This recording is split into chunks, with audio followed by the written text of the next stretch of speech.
Welcome to our study of 1 Corinthians. Today, we want to look at one of Paul's most nuanced and personal discussions where he addresses issues of sex and marriage. 1 Corinthians 7 is viewed by many as Paul's marriage manual, but it is frequently misunderstood. Let's take some time to study what it is that Paul wants us to know about these intimate topics. Paul begins chapter 7 by quoting a portion of the letter that the Corinthian believers wrote to him. He introduces each of their inquiries from their letter to him in a similar way. He says in verse 1, "Now concerning the things about which you wrote," then he quotes them. "It is good for a man not to touch a woman." This sets the context for the rest of the chapter as Paul is responding to this very statement, and it seems the confused worldview that stands behind it.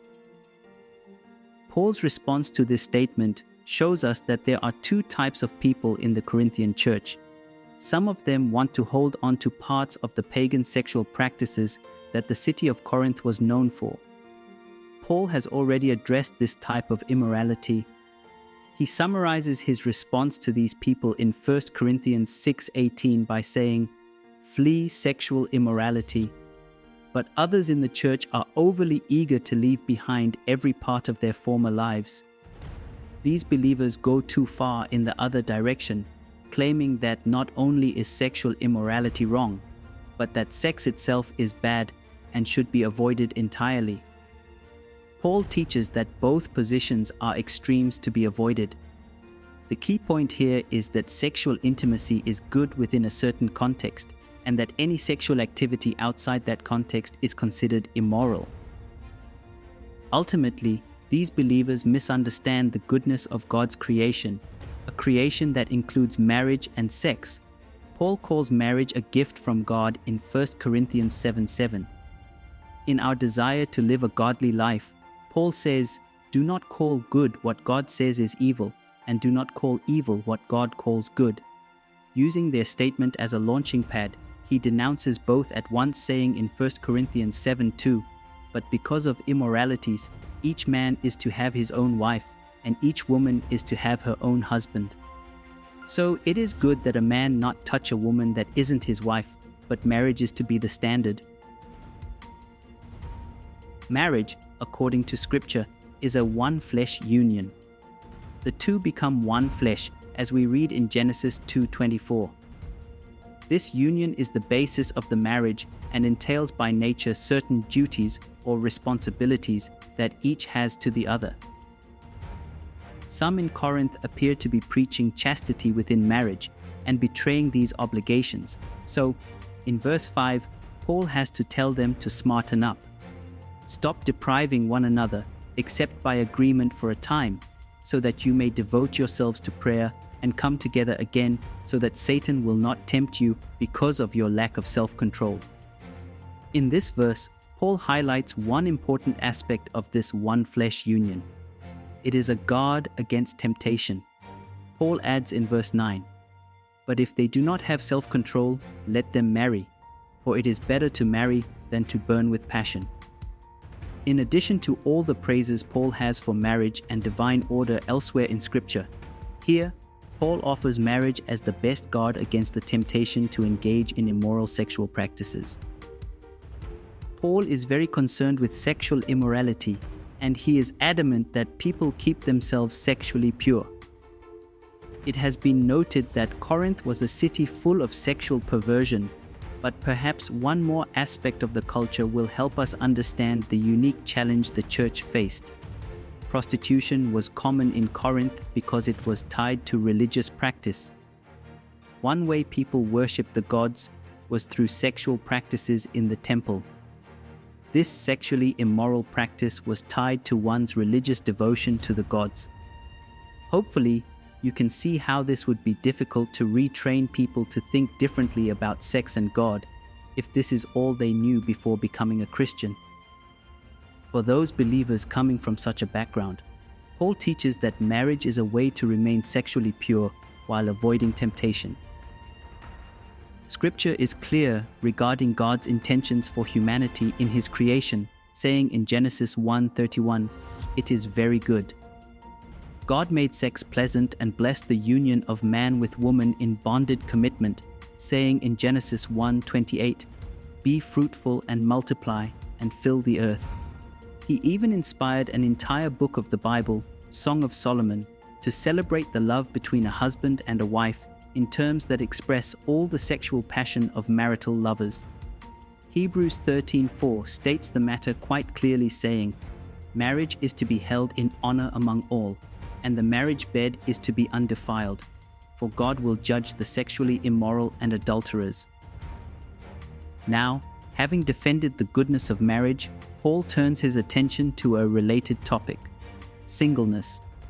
As much as Paul celebrates marriage in chapter 7, he encourages singleness perhaps even to a greater extent. He says in 1 Corinthians 7:7, "Yet I wish that all men were even as I myself am. However, each man has his own gift from God, one in this manner and another in that."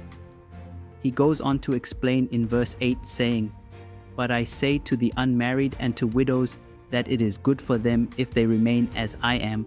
Paul is single." This is an uncommon perspective in Scripture, as we often think of marriage being God's best plan for everyone.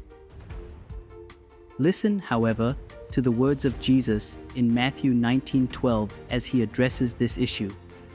"For there are eunuchs who were born that way from their mother's womb, and there are eunuchs who were made eunuchs by men, and there are also eunuchs who made themselves eunuchs for the sake of the kingdom of heaven. He who is able to accept this, let him accept it." Now, a eunuch is a man who is unable to engage in sexual activity, typically as a result of castration. When Jesus refers to eunuchs for the sake of the kingdom of heaven, he is talking figuratively about men who abstain from sex and therefore from marriage in order to be devoted to their kingdom-focused ministry. This is precisely what Paul advocates in 1 Corinthians 7, if they have the special gift of extraordinary self-control in sexual matters. Of remaining single for the sake of Christ, Paul says in verse 28, "But if you marry, you have not sinned, and if a virgin marries, she has not sinned. Yet such will have trouble in this life, and I am trying to spare you." He goes on in verses 32 to 35, "But I want you to be free from concern. One who is unmarried is concerned about the things of the Lord, how he may please the Lord. But one who is married is concerned about the things of the world, how he may please his wife, and his interests are divided. The woman who is unmarried and the virgin is concerned about the things of the Lord, that she may be holy both in mind and spirit. But one who is married is concerned about the things of the world, how she may please her husband. This I say for your own benefit, not to put restraint upon you, but to promote what is appropriate and to secure undistracted devotion to the Lord." While marriage has many great benefits and was itself instituted by God as a gift to humanity, singleness also has benefits for those able to remain chaste without torment. Paul's encouragement here is not that singleness is better than marriage, but that each person should do whatever will, as he puts it, secure undistracted devotion to the Lord. Do you burn with passion? Paul says you should marry. Do you have superior self-control and a desire to devote yourself unencumbered to the Lord? Then singleness is a gift from God for your benefit. Above all, he says that you are free in either regard. You should seek to follow God's specific call for your life. There is yet another layer of nuance that Paul adds to the discussion in this chapter. He says in verses 26 to 27, "I think then that this is good in view of the present distress, that it is good for a man to remain as he is. Are you bound to a wife? Do not seek to be released. Are you released from a wife? Do not seek a wife." He then goes on to explain in verses 29 to 31, saying, "But this I say, brethren, the time has been shortened, so that from now on those who have wives should live as though they had none, and those who weep as though they did not weep, and those who rejoice as though they did not rejoice, and those who buy as though they did not possess, and those who use the world as though they did not make full use of it, for the form of this world is passing away. Here, Paul is putting the question of sex, marriage, and singleness within the larger context of what he calls this present distress. As we seek to understand what he means by this distress, we find that he has both a near view and a far view in mind. In the near view, this present distress refers to the great persecution that has come upon the Christian community throughout the Roman world. This persecution has brought about the deaths of members of the early church and will eventually consume the lives of Paul and most of the apostles. It is this persecution that gives much of Paul's preaching an urgency, knowing that he does not have much time to fulfill his mission. He also knows that the same is true for many of those who read his letter. Thus, he says the time has been shortened. Many places in today's world are experiencing this kind of persecution. Paul's advice is written especially, though not exclusively, for those who live under such conditions. In such cases where extreme adversity arises, life has enough complication, and it is difficult enough to be devoted to the Lord. Paul says it is for your benefit that you remain as you are, whether married or unmarried. He concludes in verse 20, "What matters is keeping the commandments of God." This is the goal he has in mind throughout this entire discussion.